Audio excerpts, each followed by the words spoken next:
శ్రీమన్నారాయణ.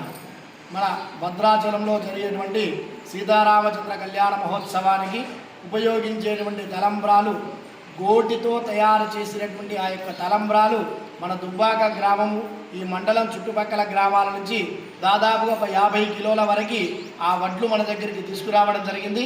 వాటన్నిటి కూడా భక్తులందరూ కూడా చేతి గోటితోటి ఒలిచి వాటిని తలంబ్రాలుగా తయారు చేసి గజ్వేలు ప్రాంతంలో గల రామరాజు ఆ యొక్క రామాలయ కమిటీ వారికి ఈ యొక్క 50 కిలోల బియ్యాన్ని అందజేయడం జరిగింది. ఇవన్నీ కూడా రేపటి రోజు భద్రాచలానికి వెళ్ళి అక్కడ రామచంద్ర వారి యొక్క కళ్యాణానికి వినియోగిస్తారు. తర్వాత ఇవి తలంబ్రాలుగా మారిన తర్వాత మన దగ్గరికి కూడా ఒక 15 రోజుల్లో ఆ తలంబ్రాలు కూడా తీసుకురావడం జరుగుతుంది. వచ్చినటువంటి భక్తులకు అందరికీ కూడా ఈ యొక్క తలంబ్రాలు అక్షతలుగా ఇవ్వడం జరుగుతూ ఉంటుంది. జై శ్రీమన్నారాయణ. ఇది 2వ సంవత్సరంగా మన దేవాలయంలో ఈ కార్యక్రమాన్ని నిర్వహిస్తూ ఉన్నాము.